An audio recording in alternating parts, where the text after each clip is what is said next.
Olá, boa noite. Estamos mais um podcast da família Hope Pode Tudo Trans. E hoje estamos aqui com o Aldo. Eu sou Monique Miller, sou mulher travesti, tenho 24 anos, sou estudante de psicologia e estou como apresentadora do podcast Pode Tudo Trans. Nosso podcast tem como objetivo abordar nossas vivências, discutir saúde, compartilhar o trabalho realizado em prol da nossa população e falar sobre educação e atualidades. Também queremos mostrar nossas singularidades e promover a visibilidade da comunidade. Eu peço que você se apresente para o nosso podcast, Aldo. Boa noite, tudo bem? Eu me chamo Aldo Ramires, sou presidente do Movimento de Juventude e Ascensão. Também sou presidente de Juventude Estadual do Partido Agir. Atualmente sou acadêmico em contabilidade numa faculdade privada e também tenho militância estabelecida dentro da comunidade LGBT.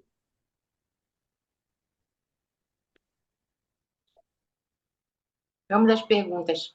Como a tua vivência na Zona Leste de Manaus mudou a tua visão de mundo e te motivou a entrar na militância tão jovem? A convivência na Zona Leste, ela foi a estrutura de tudo para me formar como pessoa hoje em dia. Eu vi colegas meus, quando eu era criança, não pensando da mesma maneira que eu, já que eu fui induzido por uma bibliotecária a ter acesso a livros, então eu lia bastante, porque eu não tinha internet, nem celular, nem nada na minha família, porque ela não tinha uma boa economia para me proporcionar isso na época.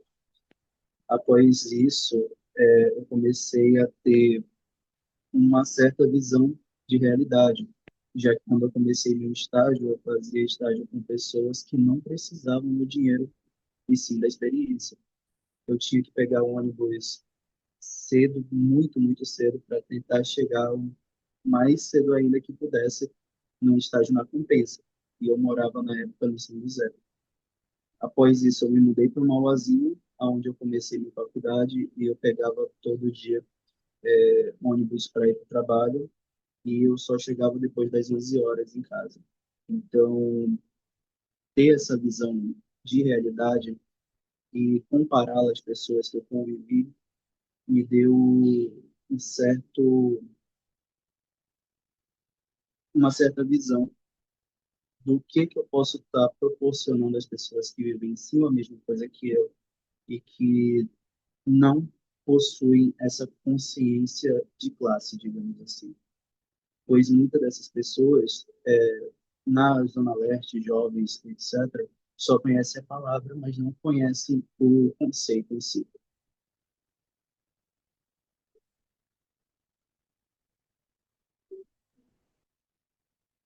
O que te levou a escolher o curso de contabilidade e de que forma essa formação dialoga com a tua atuação política e social?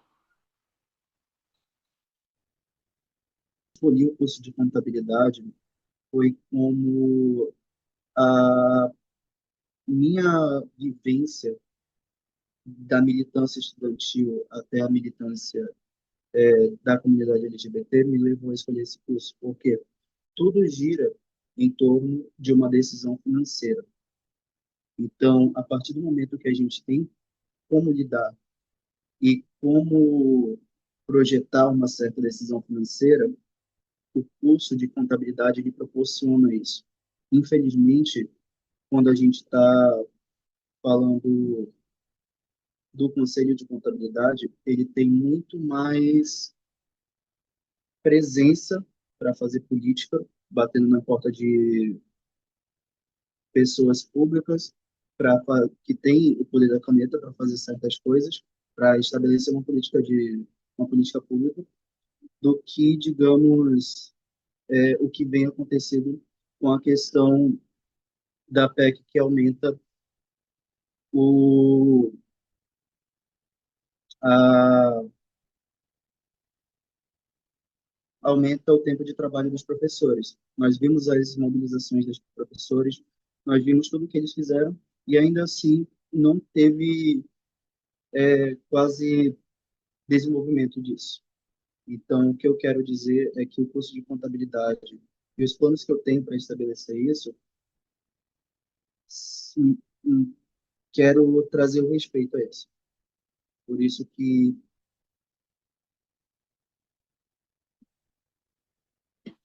Em que momento da tua história tu percebeste que queria ocupar espaços de liderança no movimento estudantil na juventude partidária?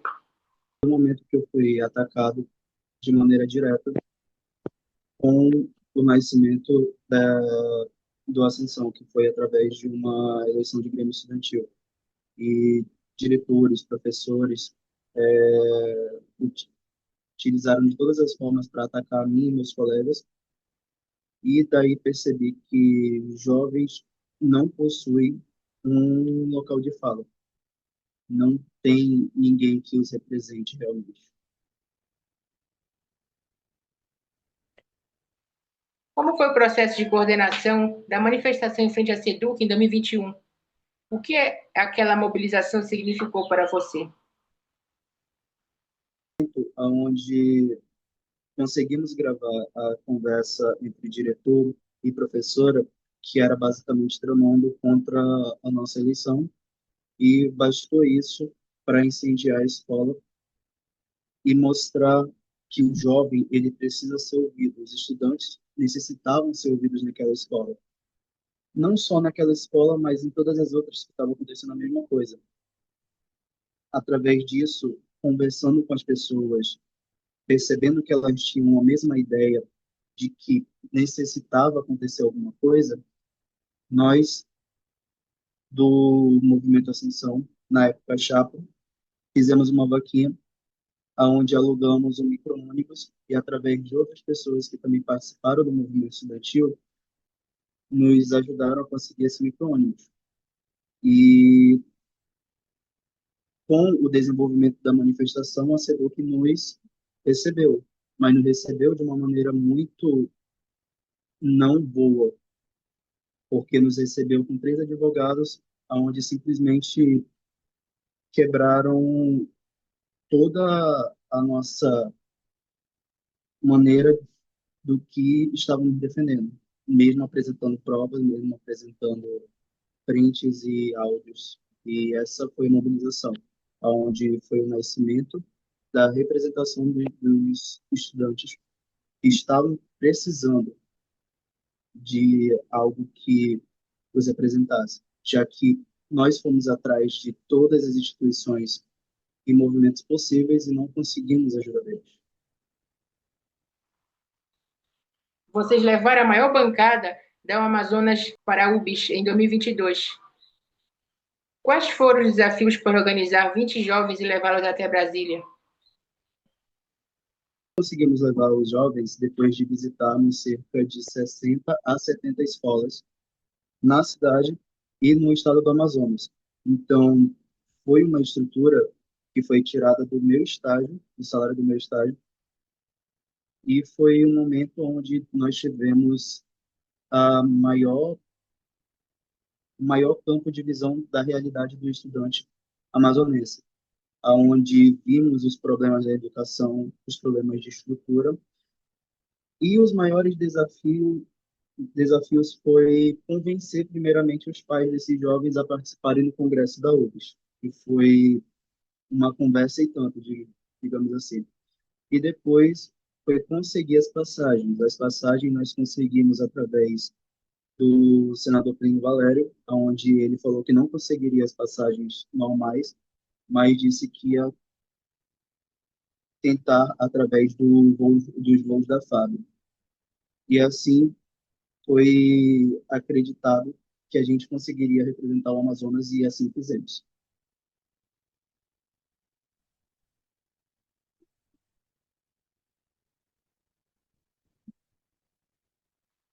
O que mais te marcou das conferências estadual e municipal da Juventude de 2023?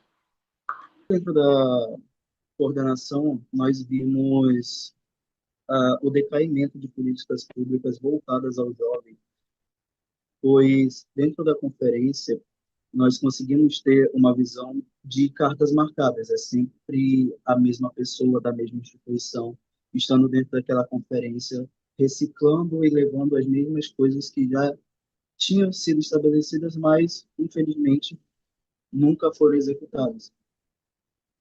Entretanto, dentro das conferências municipais e estaduais de juventude, nós tínhamos novas pessoas, onde nós do Ascensão as ajudamos a entender como funcionava a conferência, tanto de maneira formal quanto informal.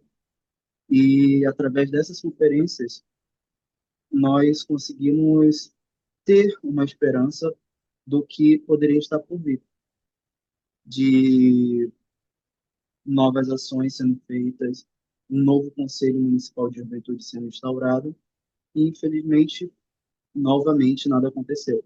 Onde a gente tinha a pessoa que coordenou essas duas conferências, foi presidente municipal do Conselho de Juventude, mas o que que andou dentro de 3 anos do Conselho ativo?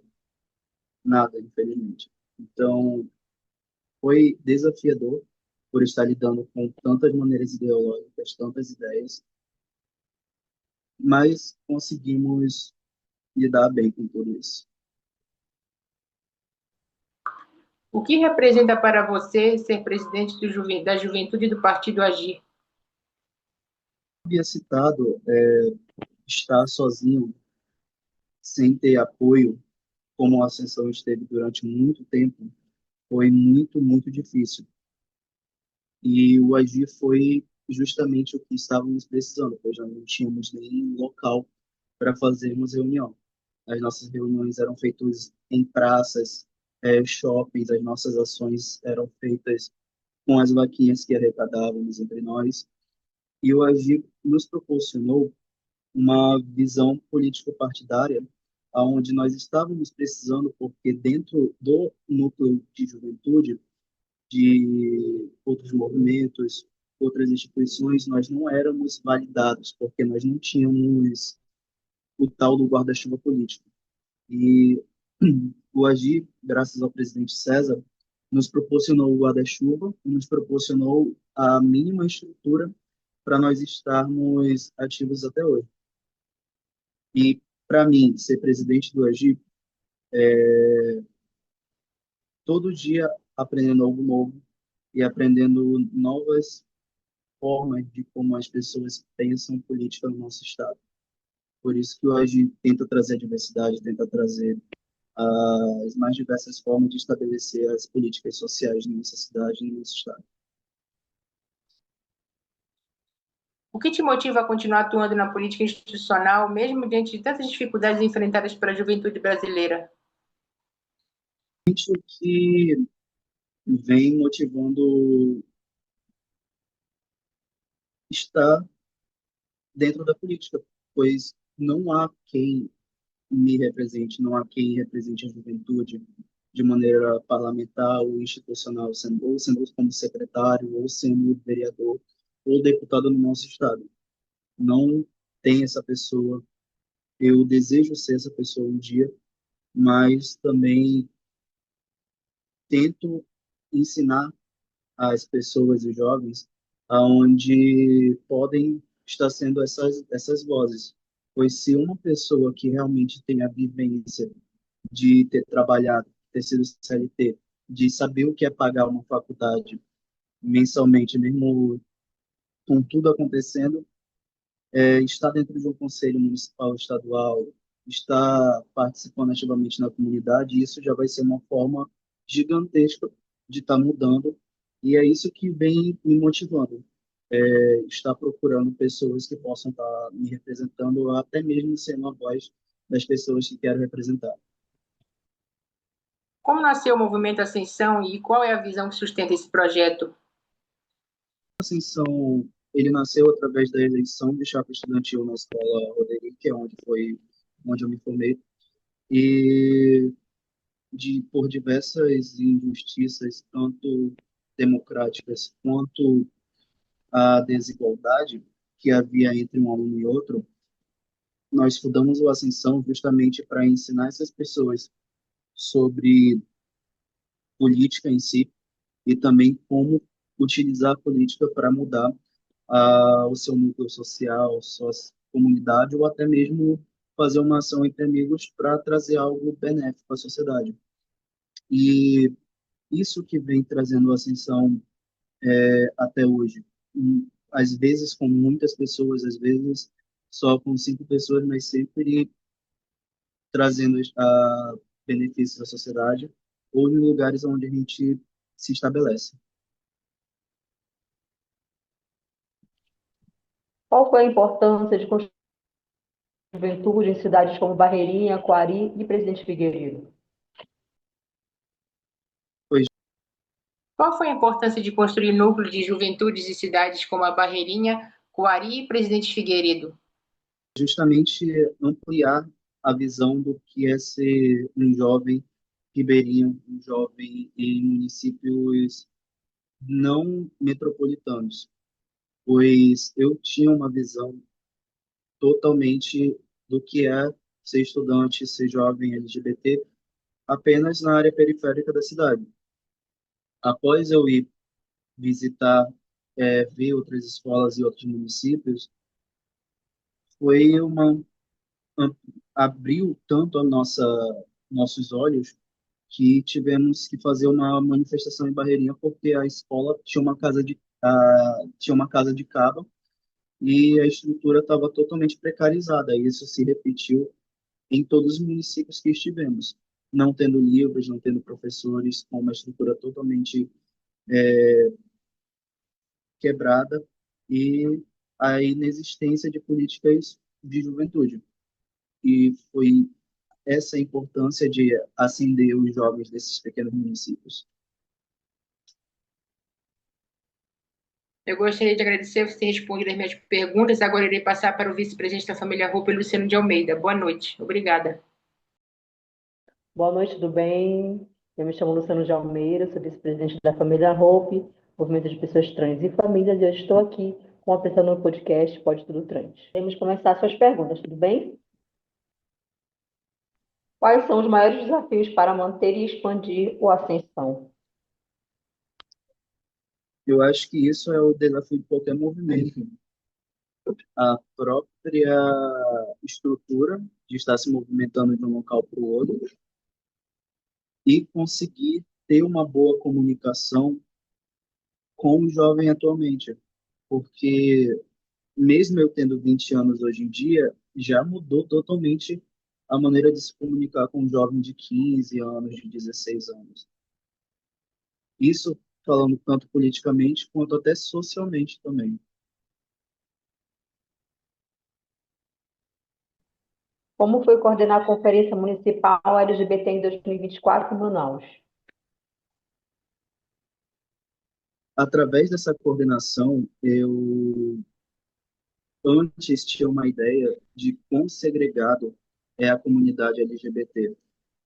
E com a coordenação e com a articulação das outras instituições, só se confirmou mais isso, porque tinha uma pessoa que representava 4 movimentos, querendo dar opinião de como vai ser a conferência. Tinha pessoas que apareciam de vez em nunca nas reuniões e quando aparecia queria mudar todo o trâmite da coordenação. E quando chegou finalmente o vamos ver da conferência, o Ascensão que teve de mobilizar pessoas que nem faziam parte da comunidade, mas estavam no Ascensão e sabiam da importância disso, para ficar no credenciamento, para conseguir trazer corpo à conferência. E também convidamos um vereador que tinha interesse de saber como é as políticas municipais de juventude, pois nem isso ainda estava confirmado, se o vereador que é atual presidente de Direitos Humanos, da Comissão de Direitos Humanos, estava confirmado de ir. Então, nós tivemos que fazer toda uma articulação para fazer essa conferência dar certo. E com isso veio o estadual, onde essas pessoas que são cartas marcadas de conferência de partidos de esquerda já tinham ficado com o olho torto conosco, mas conseguimos ir representar o Amazonas na Conferência Nacional LGBT também. Uma pergunta pessoal para você. Você tem a dimensão, Aldo, do seu trabalho, de quem você é aqui no estado do Amazonas? Eu tento pensar nisso de uma maneira que traga uma boa perspectiva, pois quer queira, quer não, com a manifestação, com as ações que fizemos, com os grêmios que estabelecemos nas escolas, e várias outras coisas que o Ascensão fez, eu acho que as pessoas ainda se lembram de mim. Recentemente eu estava andando no terminal e uma pessoa me parou falando, caraca, eu estava contigo naquela manifestação. E eu tentando lembrar dessa pessoa e eu sou muito ruim com o nome, mas eu lembrava do rosto.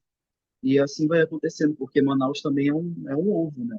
Então uma pessoa se esbarra com a outra e ZL se expande cada vez mais, então tem muitas pessoas. Então, sim, creio eu que para certas pessoas eu devo ter sido marcante em algum momento. De que forma a tua militância LGBT se conecta com a tua trajetória no movimento estudantil e na política partidária?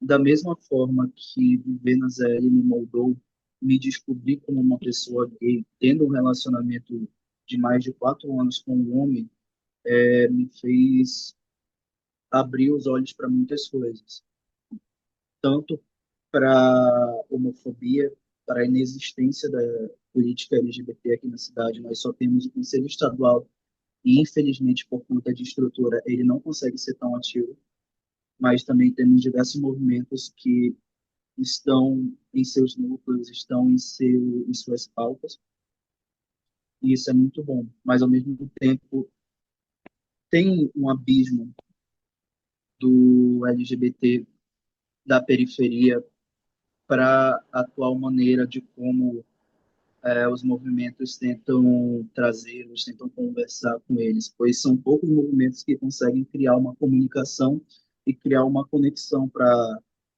trazer essas pessoas LGBT. Tipo, o pessoal do vôlei não se dá com os movimentos políticos, digamos assim. Então, quando eu jogava vôlei no Mauazinho, eu não conversava com as gays do vôlei, as meninas do vôlei, sobre política, mas elas tinham um certo pensamento do que estava necessitando. Por isso que eu falo que, para nós do Amazonas, é muito visível a inexistência de políticas para nós, como uma pessoa gay, como uma pessoa trans, homem trans, mulher trans, até porque as pessoas quando não ligam para isso, não sabem nem a diferença do que é a diferença entre a mulher trans e o homem trans, para ser bem sincero. Então, eu tento trazer, através da Ascensão, até mesmo na minha vida pessoal, conhecimento para as pessoas que não conhecem, têm uma certa ignorância sobre o assunto. E, na tua visão, quais são as prioridades urgentes para avançar nas políticas públicas LGBT no Amazonas? A prioridade, primeiramente, é a sociedade civil se juntar. A nossa comunidade está muito segregada mesmo, a ponto de não conseguirmos dialogar entre si. E quando conseguimos dialogar entre si e tentamos trazer ao menos uma pessoa que possa levar nossa voz para uma Câmara Municipal, numa Assembleia da Vida, não lidamos bem com essa pessoa porque ou ela não faz parte da comunidade, infelizmente é uma realidade, porque não temos um representante em específico da comunidade LGBT que ia mais no Amazonas, e temos que ficar apostando em simpatizantes. O único simpatizante que abriu o gabinete para receber os movimentos LGBTs, que foi a mesmo simpatizante que o Ascensão levou na conferência municipal, foi o vereador Janjão. E a gente teve um problema em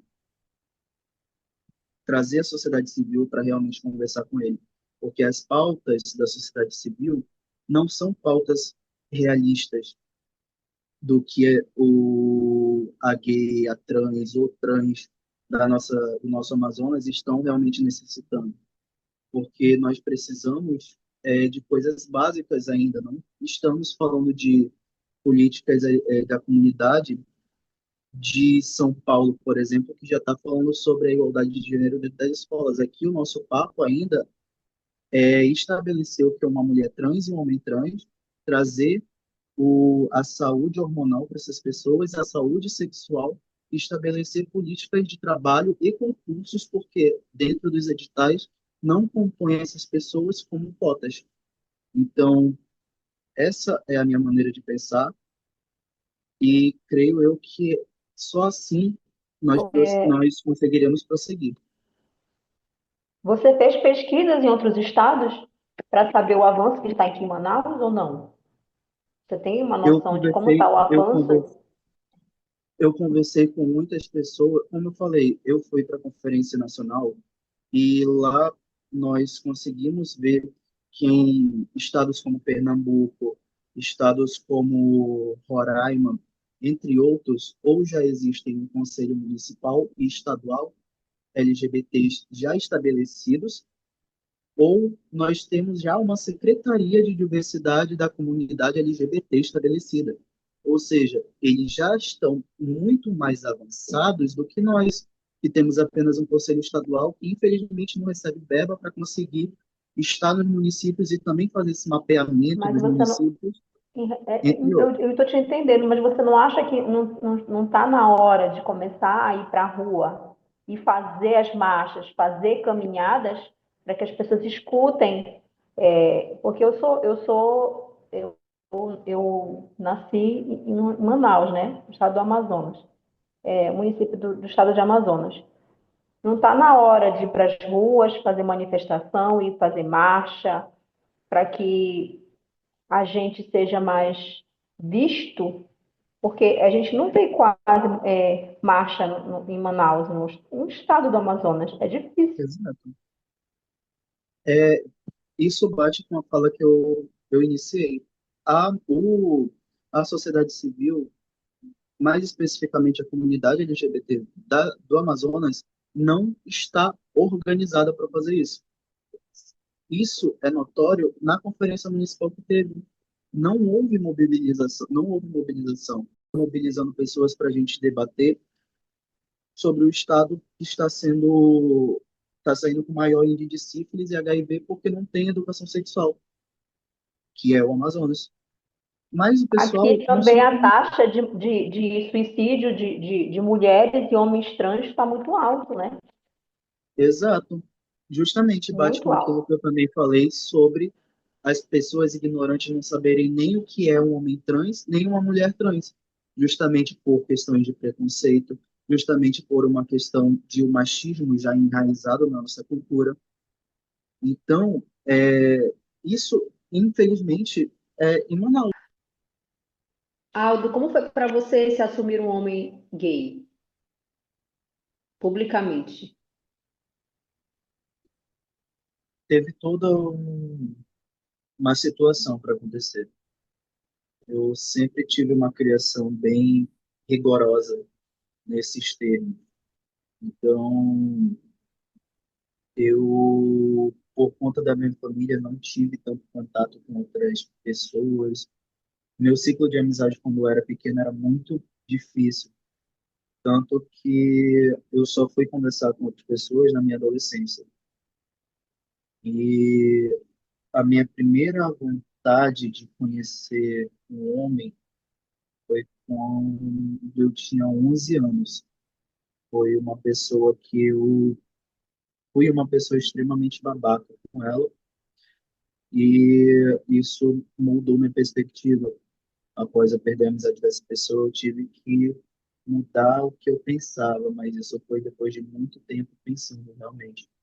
Só fui pensar em ter alguma coisa com outro homem depois dos 15 anos, que foi quando eu havia terminar aqueles namorozinho bobo de adolescente e com 16, 15 para 16 eu conheci o meu atual namorado. E a gente passou cerca de 2 anos namorando escondido. E quando eu fui me assumir, porque nem meus amigos sabiam ainda, eu tive muito problema em casa, a ponto de ser ameaçado de morte por uma pessoa familiar muito próxima minha. E após isso, eu saí de casa, e vivemos muitos problemas com homofobia na cidade, já que é uma relação interracial. Era para já ser aceito, ainda mais em Manaus, que é uma cidade muito miscigenada, mas ainda tem todo aquele enraizamento do racismo estrutural junto com a homofobia. Então, foi algo bem complexo de se lidar, a ponto de ter momentos que tivemos que reagir de maneira violenta e física para não sermos mais uma vítima da homofobia na cidade.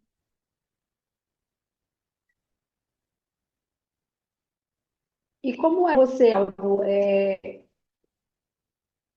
eu digo para você porque a gente quer saber como é que você vai lidar com essa situação da sua sexualidade, de ter um namorado, um relacionamento assumido. Como é para você lidar com a sua família? Como é para você lidar com o relacionamento? Porque, como você fala, não é fácil, né, ainda mais em Manaus, né? Mas como é para você? Porque a gente sempre pergunta como é para os outros, né? Como é para a família, como é, porque a gente somos muito de família. A gente quer saber como é para as pessoas agora, como é para você lidar. Eu acho que vivendo na cidade onde nós estamos, e esse pensamento que eu carrego junto ao meu namorado, é que, infelizmente, para nós termos nossa voz escutada, em qualquer ambiente, seja em qualquer ambiente político, trabalho, familiar, nós temos que nos superar. Meu namorado, por exemplo, ele é uma pessoa que faz sozinho uma secretaria funcionar na parte financeira. Eu conheci outras pessoas que são gays ou não são trans que disseram a mesma forma, que você tem que dar 5, 10 vezes mais do que uma pessoa padrão daria normalmente. Eu tento carregar isso, mesmo que traga um cansaço mental, traga toda uma bagagem para que a nossa voz seja escutada em qualquer lugar onde nós estejamos. Nós temos atualmente a nossa primeira doutora trans, que é a Michelle Pires, aonde ela está sendo uma pessoa que inspira diversas outras pessoas que estão no armário ou que estão se descobrindo, porque percebem que através dessas conquistas nós nos estabelecemos e saímos da sombra da sociedade, da sombra é, daquele, daquela normatividade. E mediante minha família, eu passei dos meus 18 anos até atualmente os meus 20 anos sem qualquer notícia, qualquer notícia.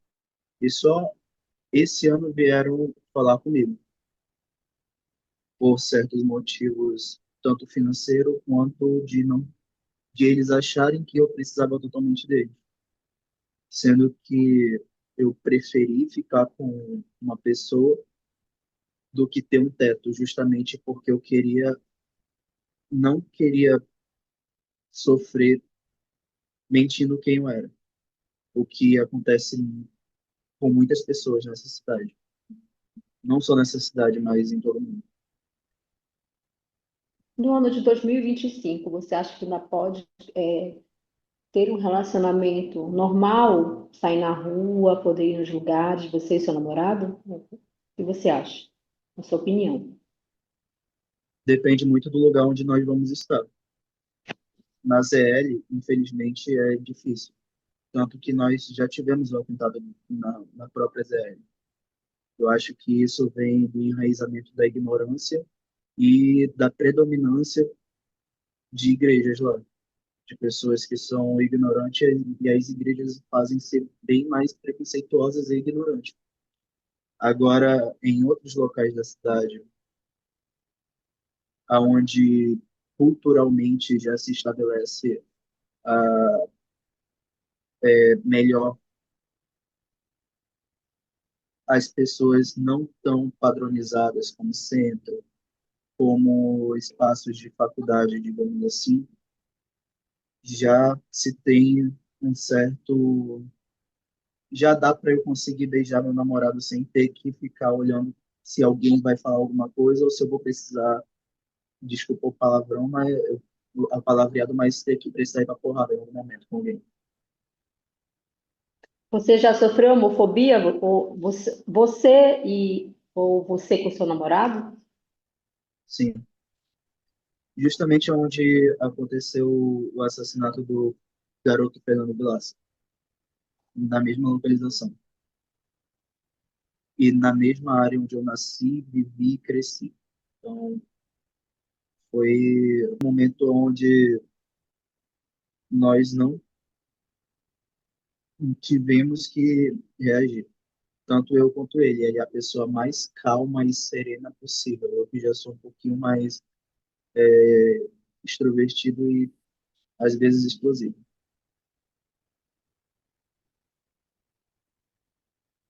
Diga pra gente aqui, que a gente está curioso para saber da onde você tirou tanta força sendo um homem gay para lutar pela sua juventude, para estar ali. Você fala que você tem um pouquinho mais de temperamento mais forte, mas a gente vê que você tem também um posicionamento na fala. Da onde vem essa força? Porque você passa a força para todos nós.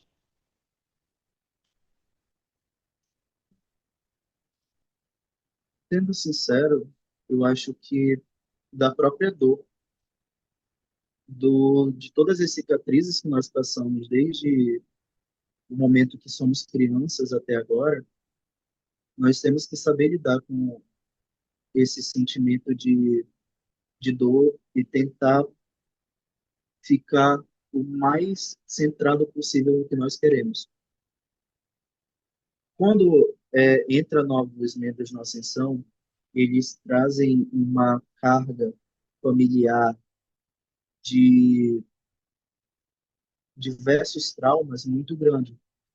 E eu e o Ângelo, mesmo não tendo nenhuma formação psicológica, de psicólogo nem nada, nós temos que ser aquele elo que os acolhe, que dá os conselhos, porque só assim que a gente consegue fazer com que uma pessoa tenha vontade de ajudar a outra, sendo a pessoa que está sendo ajudada.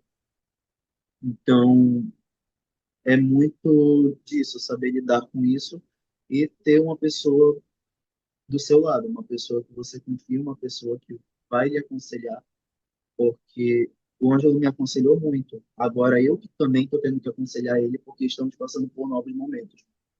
Estamos morando sozinhos, estamos estabelecendo um novo caminho, uma nova etapa na nossa vida. Então, ele é uma pessoa que tem medo de mudança. Eu já sou uma pessoa bem mais de sair se renovando. Então, lidar com isso é algo que a gente vai aprendendo com a vida, na verdade. O que o Aldo, lá do comecinho, Ari diria para o Aldo de hoje. E o que o Aldo de hoje diria para o Aldo lá de trás. É uma pergunta que eu me faço toda noite, eu não vou mentir. Eu acho que naquela época, como todo mundo, é muito ideológico. Então, eu com certeza iria, primeiramente, me xingar bastante, porque o meu pensamento daquela época para hoje já mudou muito, muito mesmo. E depois eu ia ficar, caraca, você realmente conseguiu sair da casa dos seus pais e não tá passando fome, que legal. E você conseguiu uma faculdade, parabéns. Porque o meu objetivo naquela época era justamente me estabilizar na minha vida e conseguir ter mais liberdade. E hoje eu só quero ficar em casa. E o que eu falaria para o meu eu de agora, para o meu eu do passado, é que eu sofri demais para conseguir trazer as pessoas corretas para o meu espaço pessoal. Porque eu tive muito problema em conversar com as pessoas. Eu posso estar conversando agora, mas eu ainda sou uma pessoa muito tímida e muito retraída por conta de quando eu era criança. Então, conseguir conversar com as pessoas sempre foi um desafio muito grande para mim. E naquela época foi muito pior, porque eu estava me metendo em coisas que eu não sabia.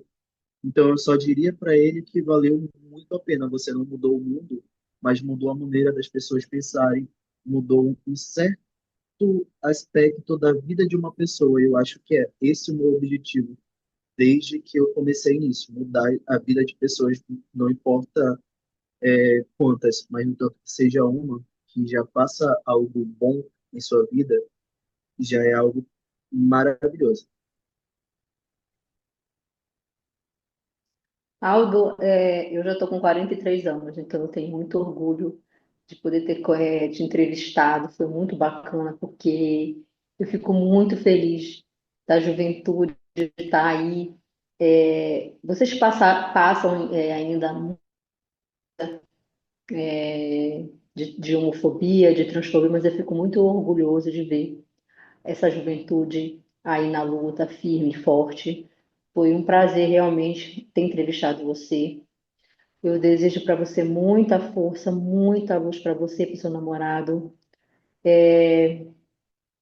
Nosso movimento é de pessoas trans, famílias, nós temos jovens aqui, então você é um orgulho para a nossa juventude que está aqui no nosso movimento. Nós já estamos com um polo em Manaus, no estado do Amazonas. Nós temos vários polos no Brasil inteiro, mas temos um em Manaus também, que a gente faz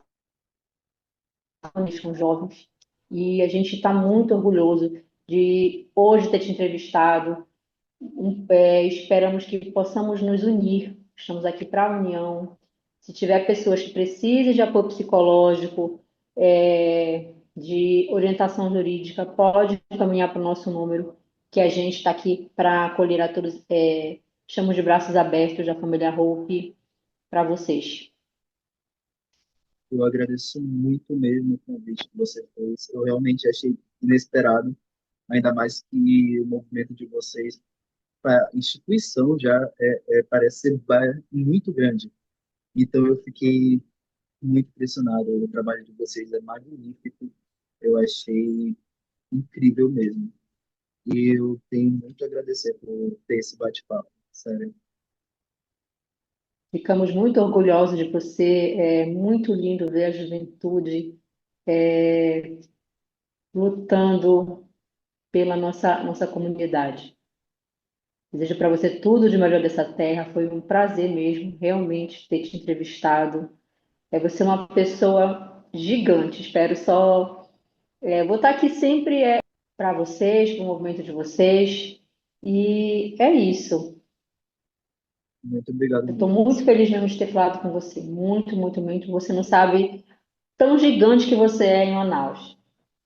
Por isso que eu te perguntei, você tem a dimensão de quem você é, Aldo? Você não tem a dimensão. Você é um gigante. Tenha muito orgulho de você pela sua história. Você sofreu muito, mas a partir de hoje, lembre que agora você vai colher os frutos da pessoa gigante que você é. Muito obrigado por continuar. E eu já estou chegando, estou com mais de 40 anos, com pouco eu estou parando. E vocês vão continuar aí, a juventude, esse legado. Mas se não Muito fosse por obrigado, vocês, Aldo. nós não teríamos o que nós temos agora. Então, nós que temos que agradecer pela luta e militância que vocês fizeram. Não conquistamos o mundo, não conquistamos tudo que nós precisamos para ter uma vida mínima, mas se não fosse por vocês, ainda estaríamos nos becos, tendo que nos prostituir para nos sobreviver. Então, nós que agradecemos por toda a luta que vocês fizeram. Boa noite a você, muito obrigado. Eu que agradeço. Obrigado, senhor. Família, mais uma entrevista com o Aldo, uma entrevista maravilhosa, um homem potente, um homem gigante. Nós estamos muito orgulhosos de falar com um representante de Manaus, do estado do Amazonas, um homem guerreiro, ativista, militante pela nossa juventude. É isso, gente. Não se esqueçam, vocês não estão sozinhos. Sempre vai ter alguém que vai nos acolher. E também a família Roupa. Boa noite a todos.